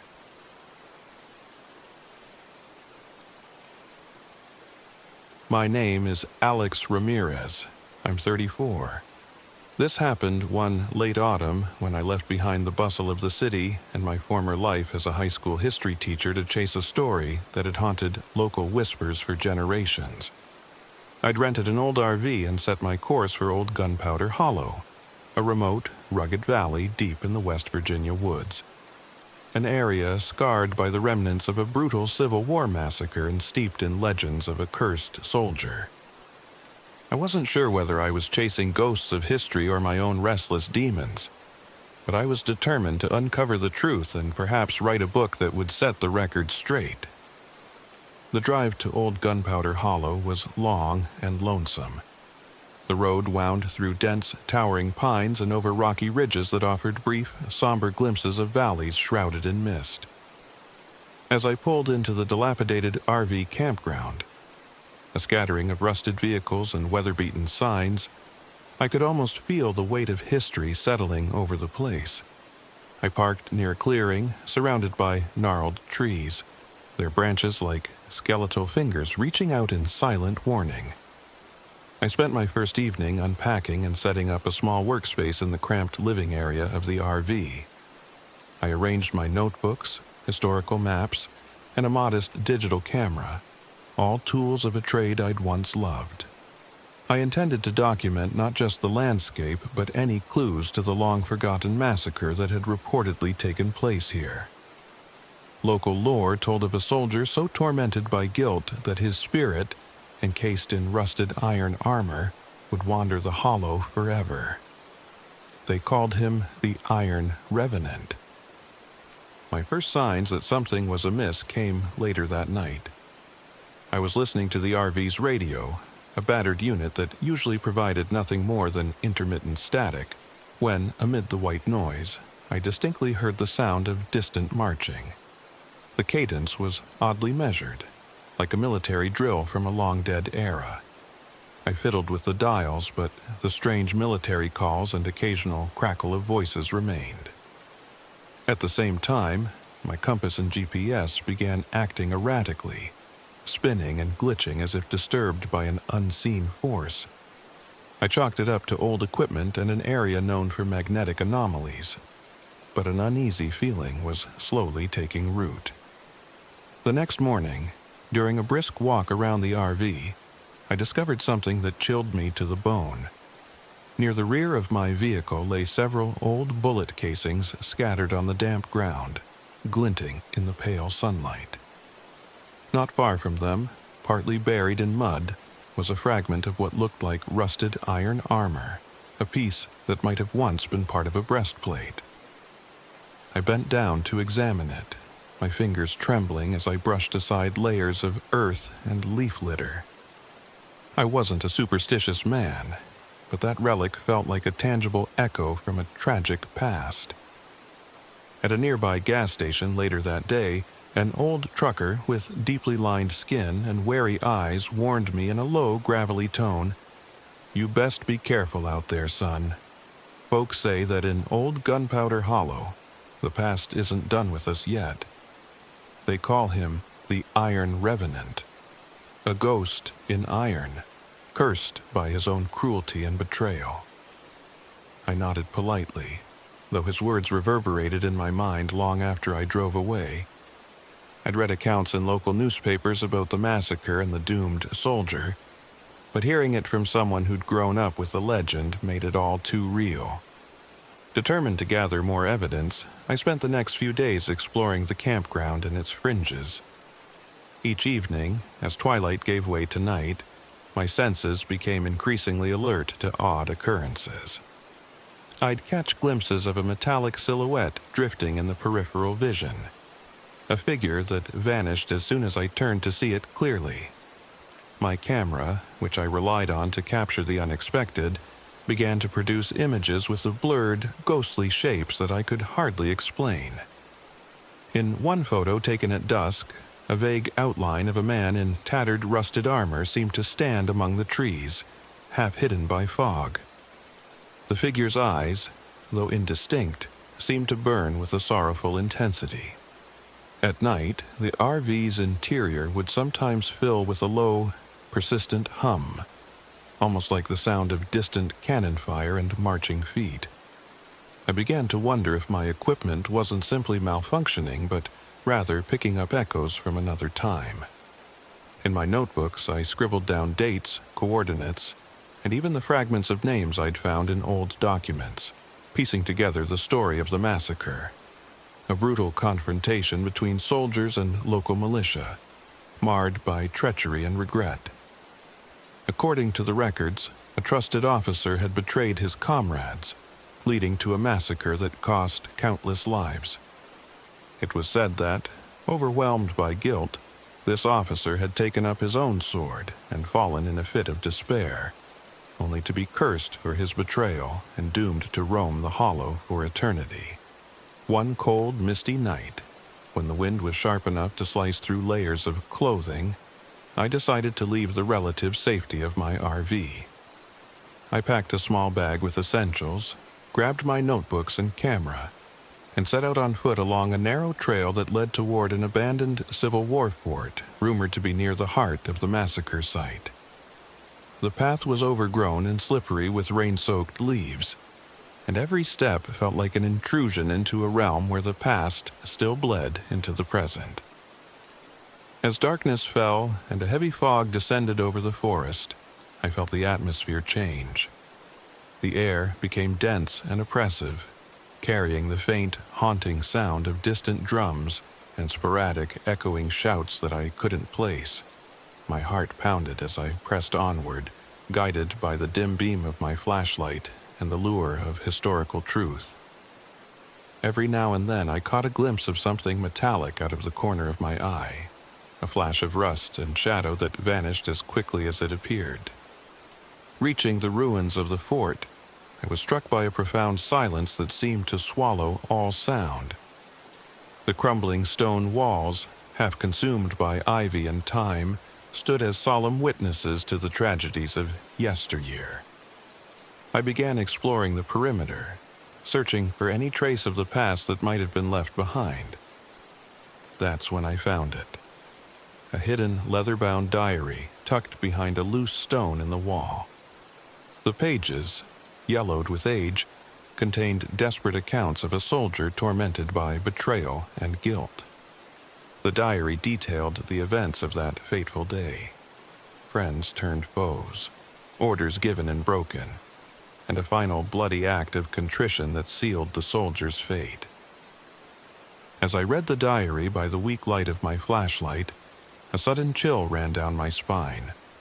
I could have sworn I heard a metallic scraping sound behind me. I spun around, but there was nothing, only the silent, oppressive darkness of the fort. I clutched the diary to my chest and made my way back toward the trail. The sense of being watched grew overwhelming. It was as if the very air vibrated with the unspoken sorrow of countless souls. Then, in the midst of a thick fog near an ancient oak, I encountered him, the Iron Revenant. He appeared as a towering, spectral figure clad in rusted, battered iron armor. His eyes glowed dimly beneath a dented helmet, and his gaunt features were etched with a sorrow so deep that it almost broke my resolve. For a long, frozen moment, we simply regarded one another in silence. I felt an inexplicable kinship, as though this tormented soul bore the weight of centuries of regret, a reflection of my own inner burdens. The Revenant moved forward, his steps soundless on the leaf-littered ground. I raised my camera with trembling hands, desperate to document this impossible sight. As I snapped a few shots, the figure's face contorted in anguish, and for a split second I heard a faint whisper, a sound like the clashing of swords and the cries of the fallen.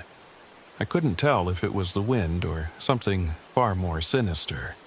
Then, without warning, a gust of icy wind burst through the ruins, and the Iron Revenant lunged at me. I stumbled backward, nearly falling as my heart hammered in my ears. In that terrifying moment, the spectral soldier's form shimmered, and I was assaulted by a torrent of visions, flashes of battle, the betrayal of comrades, and the anguished final act that had damned him to an eternal wandering. I saw in those visions not just the ghost of a man, but the collective grief and guilt of a generation, a burden too heavy to bear. I fought the overwhelming terror by forcing myself to stand my ground. In a burst of determination born from my own lifelong struggles with regret and the need for redemption, I spoke aloud, "I know your pain. I know what it means to be haunted by the past." My voice cracked in the oppressive silence, echoing off the ruined walls. For a long moment, nothing happened except the soft, mournful rustle of the fog. Then, as if my words had somehow reached him, the revenant's spectral eyes softened and his charge faltered. Slowly, almost imperceptibly, he began to fade, his form dissolving into the swirling mist until he was nothing more than a memory drifting away on the night wind. I stood there for what felt like an eternity, my hands still clutching the camera and the diary, the echo of ancient sorrow mingling with my own heartache. I knew then that the Iron Revenant was not merely a malevolent spirit, but a tragic reminder of a past that must be acknowledged and learned from. His presence had forced me to confront not only the brutal history of old Gunpowder Hollow, but also the burdens I carried from my own life, the regrets of things left unsaid and undone. That night, I returned to my RV with a heavy but somehow unburdened heart. I spent the following days meticulously reviewing the images I'd taken and transcribing the diary's revelations. The evidence was damning and heartbreaking, a tale of betrayal, bloodshed, and a soldier's eternal punishment. My research had become a personal mission to honor the memory of those lost and to warn others about the cyclical nature of human cruelty. I eventually packed up my RV and left old Gunpowder Hollow behind. My manuscript and a trove of photographs and diary entries now my only companions on the long drive home. As I merged onto a dark, winding road, I glanced in the rearview mirror and caught one final glimpse. A faint, metallic glimmer fading into the fog. A silent farewell from the Iron Revenant. A reminder that history, no matter how deeply buried, always finds a way to reach out. Even now, as I sit at my desk and type these recollections, I can still hear the distant echoes of marching feet and feel the chill of that fateful night. I know that the past is never truly dead.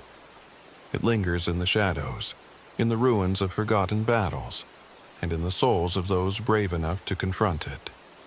My book, once completed, will be more than just a chronicle of historical events. It will be a testament to the enduring power of remorse, redemption, and the human spirit's unyielding desire to learn from its darkest moments. I drive on, forever changed by the encounter in old Gunpowder Hollow, determined that the ghosts of the past shall not be forgotten, but will serve as lessons for the future.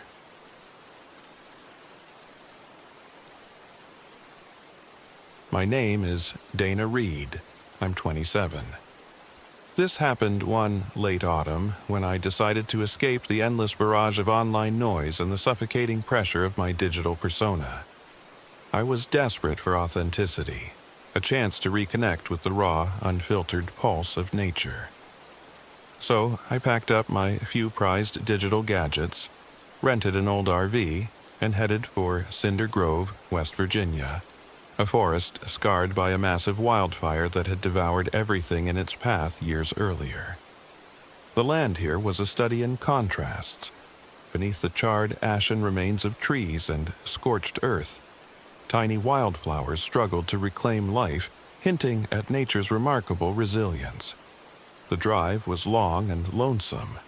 As I steered my rattling RV along winding roads that cut through dense forests, the landscape shifted from the sterile buzz of urban sprawl to an expanse of blackened wilderness.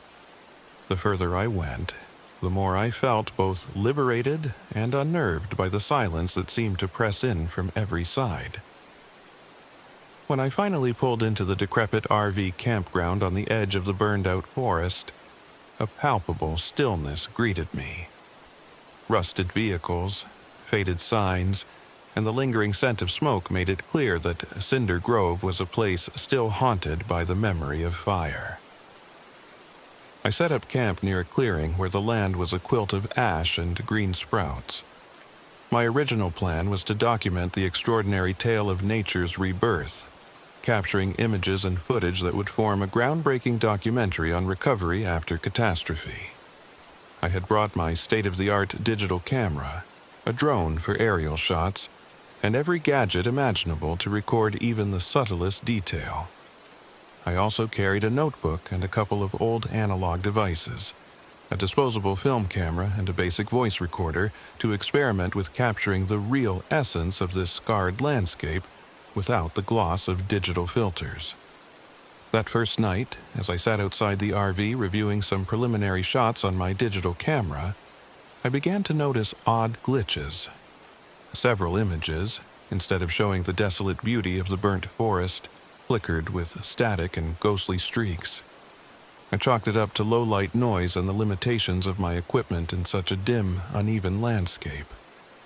But then the anomalies grew more unsettling. My camera's LCD screen flashed inexplicable images, a vague, shifting form that seemed to dance at the periphery of my shots.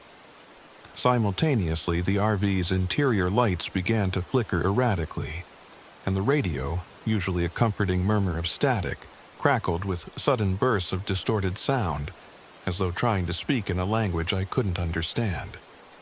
The next morning, I ventured out with my drone to capture aerial footage of the burnt terrain. As I launched the drone and monitored its live feed on my tablet, I noticed it was picking up strange, blurred images among the charred trees.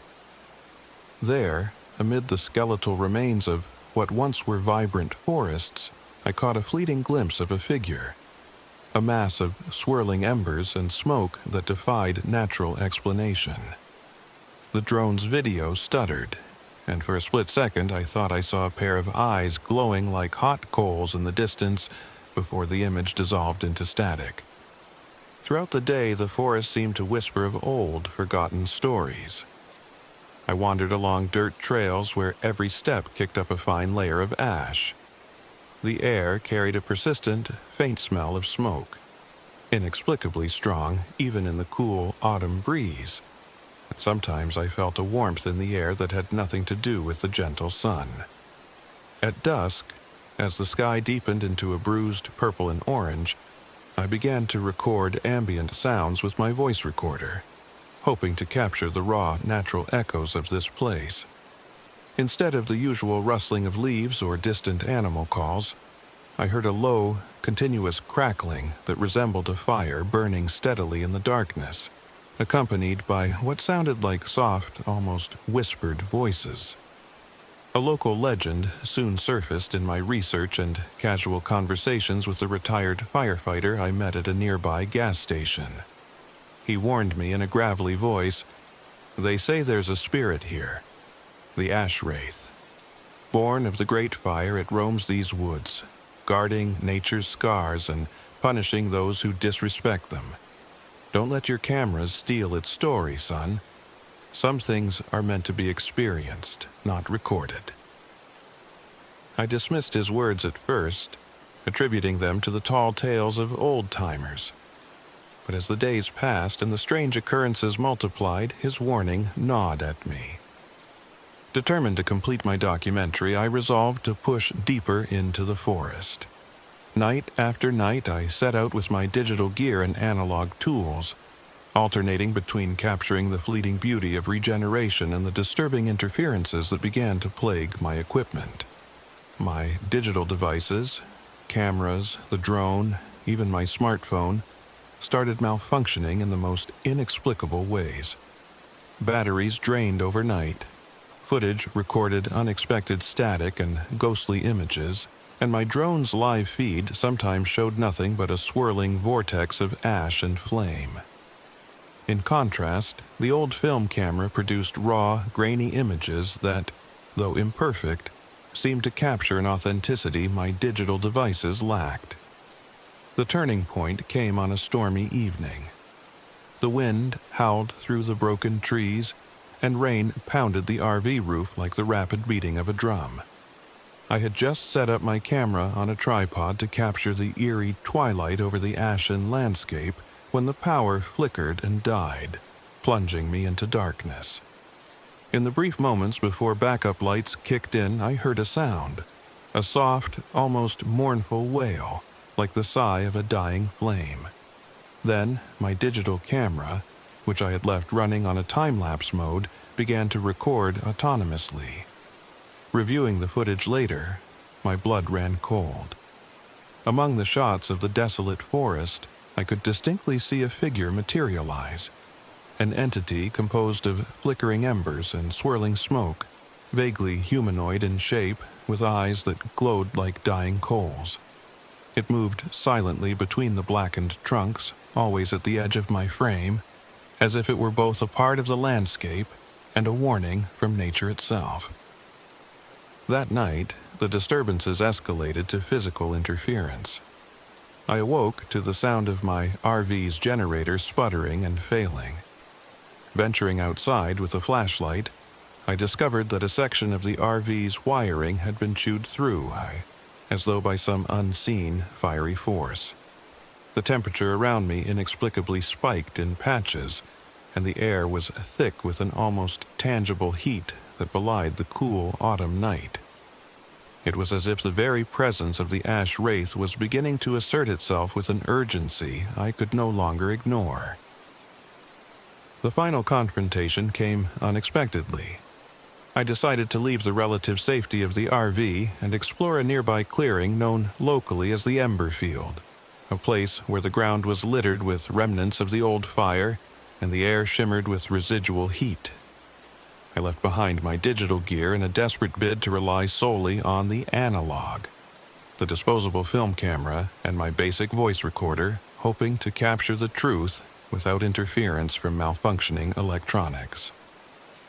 As I stepped into the Ember Field, a torrential downpour began, drenching everything in a veil of rain. The storm was fierce, and the wind howled as if carrying voices of the past.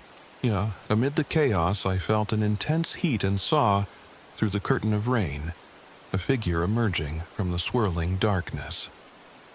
It was the ash wraith in all its spectral majesty, a swirling mass of embers and smoke, shifting with every gust of wind, its form both terrifying and oddly mesmerizing. Its eyes burned with a deep, flickering light, and in that moment, I realized that the creature was not a mindless monster, but a guardian, a manifestation of nature's wounded spirit, born from destruction and meant to remind us of our folly. Paralyzed by a mix of awe and terror, I stood rooted as the ash wraith advanced slowly. The rain turned my analog recorder into my only lifeline, and with trembling hands, I began to speak into it, not as a vlogger, but as a humbled witness. "I'm sorry," I said, voice breaking, "for all the ways we've tried to capture and control what should be left wild and free." I confessed my reliance on digital images, my obsession with perfection, and the ways in which I had exploited the beauty of nature for likes and views. The words spilled out like a confession, raw and unfiltered. For a long, agonizing moment, the creature stood still. Then, as if moved by my admission, the ash wraith swirled around me, its form disintegrating into 1,000 glowing embers that danced on the wind. The oppressive heat subsided, and the rain washed over the clearing, carrying away the last vestiges of the spectral presence. I watched, heart pounding, as the entity faded into the night, leaving behind an eerie silence and a sense of equilibrium restored, if only temporarily.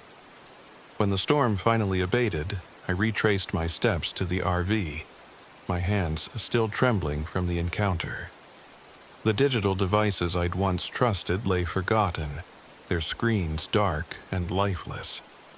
In their place, I clutched the disposable film camera and the voice recorder, simple tools that had, in that final confrontation, allowed me to capture the truth of the night.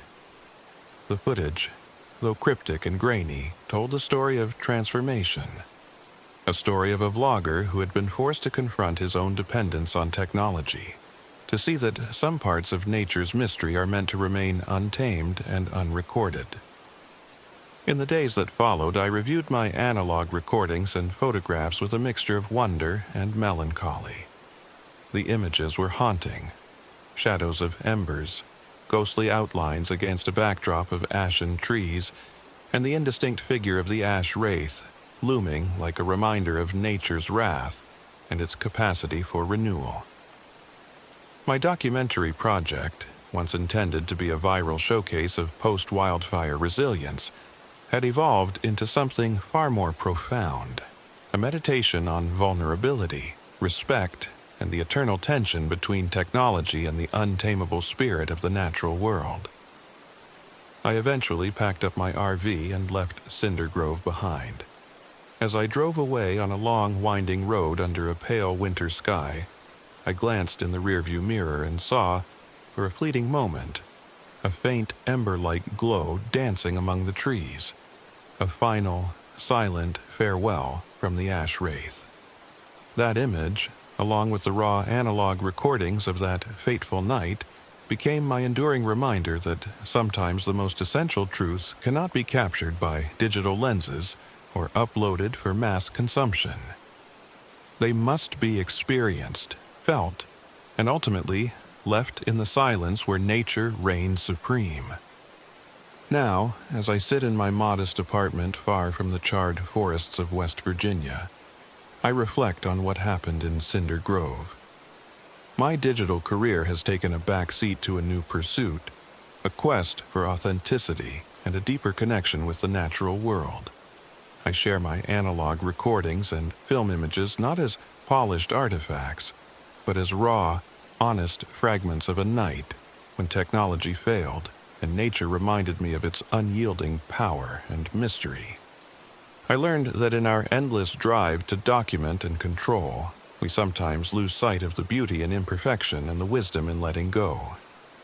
I drive on, forever changed by that encounter with the ash wraith, a spectral guardian born of fire and loss, whose silent message continues to echo in my heart. And though I may never again rely solely on the digital mirage of modern technology, I will always remember that night as a turning point.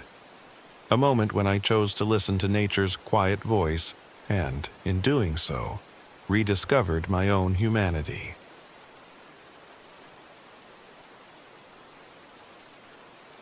My name is Jessica Brooks. I'm 36. This happened one chilly October when I decided to rent an RV and escape the relentless pressure of my past mistakes. A past that had cost me my career as an investigative journalist and left me questioning everything I once believed in. I needed a fresh start, a chance to redeem myself by uncovering the truth behind local mysteries. My destination was Riverbend Woods, a remote area on the outskirts of a forgotten RV campground deep in West Virginia's misty ancient forest.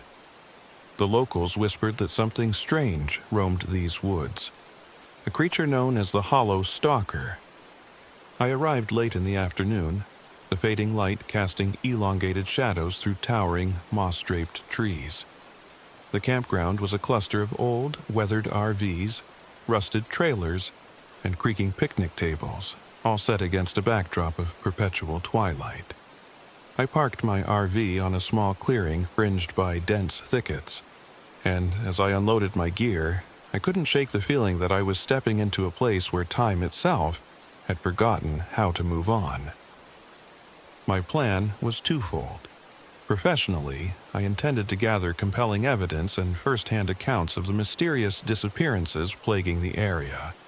And personally, I hoped that this journey would help me confront the failures of my past and find a measure of redemption. I set up a modest workspace inside my RV, arranging my digital camera, a couple of analog devices, an old film camera and a basic voice recorder, notebooks, and a portable laptop. I had always prided myself on my methodical approach to a story, and I intended to document every anomaly, every eerie detail that might lead me to the truth about the hollow stalker. That first night, after a meager dinner and a few hours spent editing some preliminary footage, I stepped outside to breathe in the cool air. A dense fog had already begun to roll in from the forest, cloaking the campground in a ghostly white shroud. It wasn't unusual for mist to settle here, but tonight it felt different. Thicker, almost alive. As I walked around the perimeter of my RV, I noticed something odd. Fresh footprints in the soft, damp earth that resembled deer tracks at first glance, yet were larger and oddly arranged, with claw-like impressions intermingled among them. My heart skipped a beat. I snapped a few photos with my digital camera, then switched to the film camera, determined to capture something raw and unfiltered. Later that evening, as dusk surrendered to night, I decided to set up my voice recorder on a small branch outside the RV. I wanted to capture ambient sounds, the rustling of leaves, distant animal calls, perhaps even voices carried by the wind. Instead, the recorder picked up a low, unintelligible whisper that seemed to flutter just at the edge of audibility. I listened in disbelief as the static gradually resolved into what sounded like a mournful sigh, as if the forest itself were lamenting a long-forgotten sorrow. I tried to dismiss the experience as mere overactive imagination, but then came the warnings. While grabbing a quick cup of coffee at a nearby diner the next morning, I met an old man with deep-set eyes and a gravely voice who warned me, "You best be cautious out here, miss. Folks say that the hollow stalker roams these woods, an omen of a curse born from tragedy. It's said that it appears when the burden of sorrow is too heavy, drawing in those who have lost their way." I thanked him, though his words gnawed at me throughout the day. Determined to continue my investigation, I spent the following days exploring the fringes of Riverbend Woods. I alternated between my digital equipment and analog tools, trying to capture evidence of this creature. Every evening, as twilight deepened, I would take a series of photos.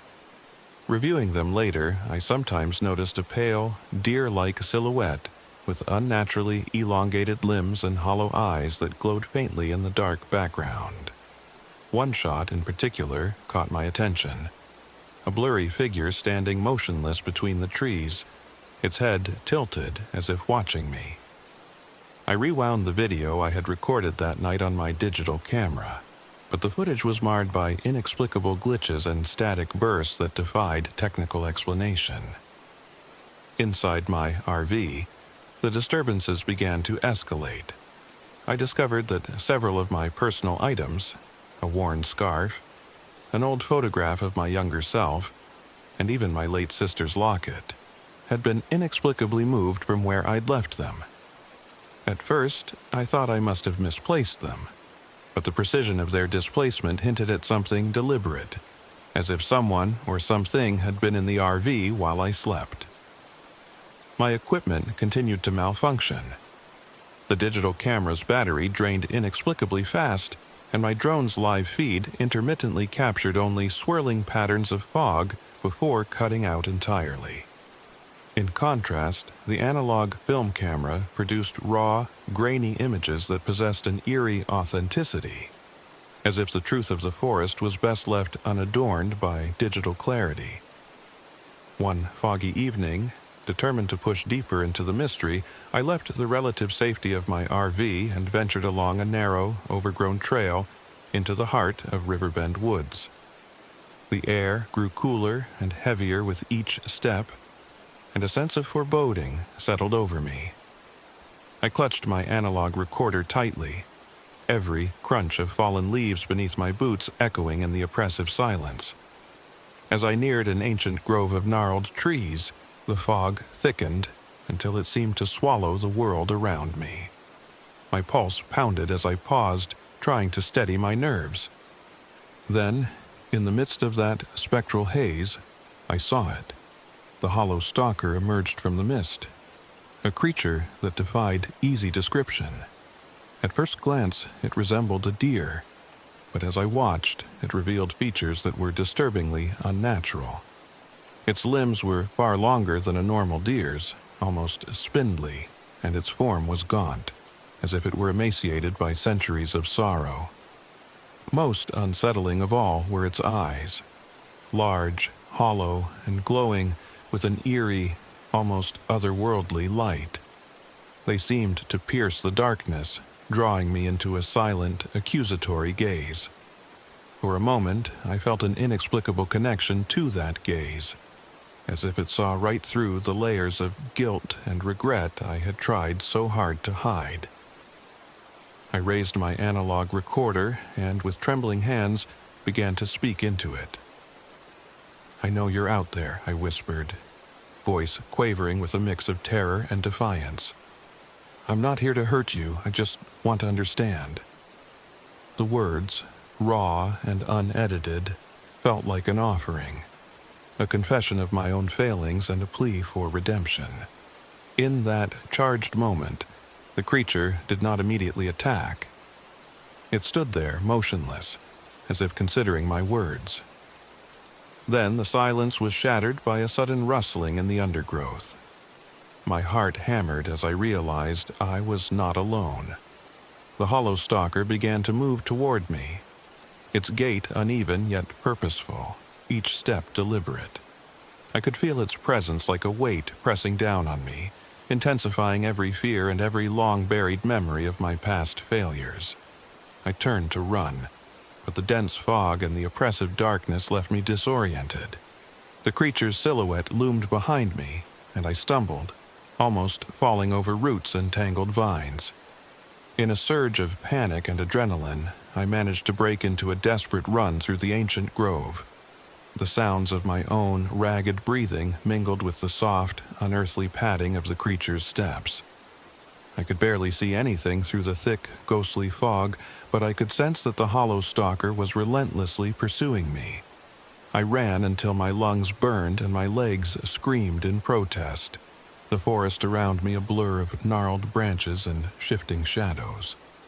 At last, I burst out onto a narrow dirt road, the RV's distant glow a beacon of hope in the darkness. I didn't stop running until I had reached the safety of my vehicle. Trembling, I slammed the door shut and leaned against it, heart pounding in a chaotic rhythm. I fumbled for my phone, desperate to call for help, but found that all communication was dead. No signal, no connection. I was utterly alone, with nothing but the raw, unsettling evidence of the night's events, and the realization that I had been forced to confront not only a supernatural entity but the deepest parts of my own haunted past. In the days that followed, I pored over the analog recordings and film images I had gathered. Each photograph was a study in ambiguity, a spectral figure here, a blur there, but all bore the unmistakable mark of the hollow stalker. I discovered, hidden among my notes and diary entries, references to a long-forgotten massacre in Riverbend woods. Old clippings hinted at a tragedy that had left survivors with unhealed wounds and birthed a curse that, it seemed, had manifested in the form of the creature I had encountered. The pieces of the puzzle, though fragmented, began to coalesce into a narrative of sorrow, betrayal, and an ancient injustice that refused to die. I continued to document every strange occurrence, every malfunction, every eerie whisper caught on my recorder. The RV, once a symbol of escape and renewal, became a repository of secrets, a silent witness to the inexplicable. Vandalism soon followed. Mysterious symbols and markings were found etched on the RV's exterior, as if someone or something had tried to communicate a message in an ancient, forgotten tongue. I couldn't tell if these acts were the handiwork of a deranged local, or if they were somehow connected to the curse of the hollow stalker. One late afternoon, as I prepared to leave Riverbend Woods and compile my documentary, I glanced in the rearview mirror. For a fleeting second, amid the thinning fog, I saw a pair of hollow eyes watching me from the tree line. A final, silent acknowledgement that the creature had not entirely released its hold on this place. The sight left me with a lingering chill, a reminder that some mysteries and some wounds are never fully healed. I eventually packed up my RV and left Riverbend Woods behind, my body exhausted and my soul forever marked by the encounter. The documentary I eventually produced was raw and unpolished, a blend of analog footage, handwritten notes, and interviews with local residents whose voices trembled as they recounted their own encounters with the inexplicable. Critics praised the film for its honest portrayal of isolation and the inescapable pull of folklore, while others questioned whether I had truly uncovered the truth or simply projected my own inner demons onto the darkness of the woods. As I drive along the interstate now, far from the misty gloom of Riverbend Woods, I sometimes catch a glimpse in the rearview mirror, a faint, ghostly glimmer that reminds me of that night in the ancient grove. I no longer seek validation from the digital world. Instead, I find solace in the ambiguity of truth and the knowledge that some mysteries are meant to remain unresolved. My journey into Riverbend Woods forced me to confront not only a spectral creature born of ancient sorrow, but also the dark recesses of my own past, and in that confrontation I found a measure of redemption. I share my story not as a definitive account, but as an invitation to question, to explore, and to acknowledge that the line between myth and reality is often as blurred as the images captured on a piece of old film. The hollow stalker, with its unnerving gaze and elongated limbs, remains an enigma, a haunting reminder that nature harbors secrets beyond our understanding. And though I have left that cursed place behind, its shadows linger in my memory, whispering that sometimes the greatest mysteries lie not in the unknown, but within ourselves. Even now, in moments of quiet reflection, I can almost hear the soft, mournful whispers of Riverbend Woods, a reminder that in every shadow there is a story waiting to be told, and sometimes the truth is as ephemeral and elusive as the flicker of a pair of hollow eyes in the fog. Oh, 3 Mini.